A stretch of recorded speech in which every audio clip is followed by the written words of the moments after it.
যিজন মানুহৰ মনটো বহুত ভাল, আনৰ ভাল হোৱাটো কামনা কৰে, তেওঁৰ কপালখন চবতকৈ বেছি বেয়া হয়। কাৰণ তেওঁৰ মনটো সহজ সৰল। সেইকাৰণে তেওঁৰ সহজ সৰল মনটোক লৈ সকলোৱে খেলে। আপোনাৰ জীৱনৰ ভাল লগা কিছুমান মুহূৰ্ত নিজৰ মাজতে গোপনে ৰাখিবলৈ চেষ্টা কৰক। কাৰণ আপোনাৰ সফলতা দেখি সকলো সুখী নহ'ব পাৰে। সকলো সময়ত নিজৰ মনটোক শান্ত ৰাখিবলৈ, ঠাণ্ডা ৰাখিবলৈ চেষ্টা কৰিব।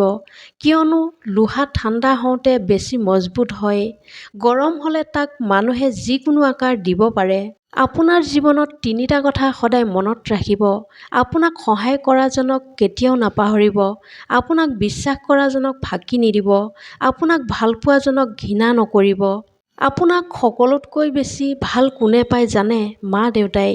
যিমানেই খং নকৰক, যিমানেই গালি নিদিয়ক কিয়। মানুহৰ শৰীৰৰ সকলোতকৈ সুন্দৰ অংশ হৈছে মানুহৰ মন। আৰু সেইটোৱে যদি অপৰিষ্কাৰ হয়, তেনেহ'লে ধুনীয়া চেহেৰা থাকি কিবা লাভ আছে জানো? আনক উপদেশ দিবলৈ বহুত সহজ, কিন্তু চিনি পাবলৈ বহুত কঠিন। মোক এজনে সুধিছিল, মোৰ সকলোতকৈ আপোন কোন? মই ক'লো সময়। কাৰণ সময় ঠিকে থাকিলে সকলো আপোন, আৰু সময় বেয়া থাকিলে কোনো আপোন নহয়। মিঠা মুখত মিছা বেছি, মিছলীয়া মানুহৰ হাঁহি বেছি, সৰল মানুহে ঠগ খায় বেছি, বুৰ্বক মানুহে ভাল পায় বেছি, ধনীসকলৰ চাহিদা বেছি আৰু দুখীয়াৰ কষ্ট বেছি।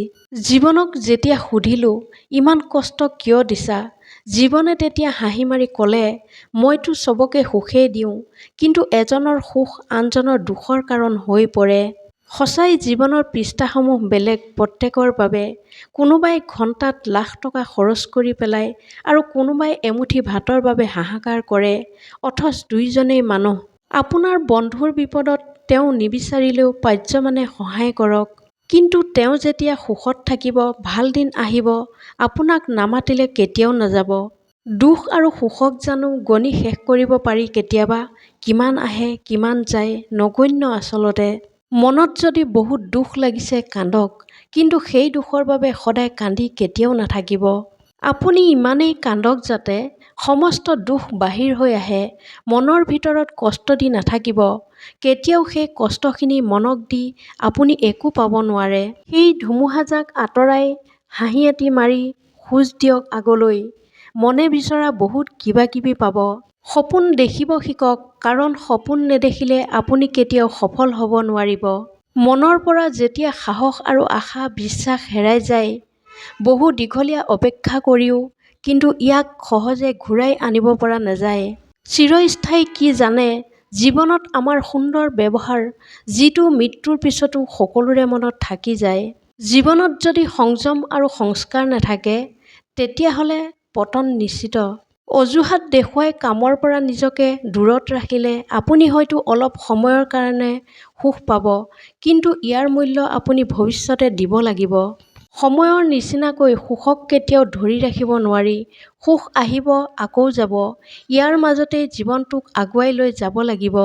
কাৰণ সংগ্ৰাম অবিহনে সফলতা কেতিয়াও সম্ভৱ নহয়। সৰুৰে পৰা সকলোৰে লগত ভাল ব্যৱহাৰ কৰা শিক্ষা পালেও পিছতহে বুজিলোঁ, সকলো ভাল ব্যৱহাৰৰ যোগ্য নহয়। ভাল মনৰ মানুহৰ মূল্য নিৰ্ধাৰণ কৰিব নোৱাৰি। আচলতে তেওঁলোক অমূল্য। মানৱতাৰ মৃত্যু তেতিয়াই হয়, যেতিয়া এজন চৰকাৰী দৰমহা পোৱা কৰ্মচাৰীয়ে দিন হাজিৰা কৰি খোৱা মানুহৰ পৰা ঘোচ লয়। এনেধৰণৰ মটিভেশ্যনেল ভিডিঅ' পাই থাকিবলৈ মোৰ চেনেলটো ছাবস্ক্ৰাইব কৰিবলৈ নাপাহৰিব। ধন্যবাদ।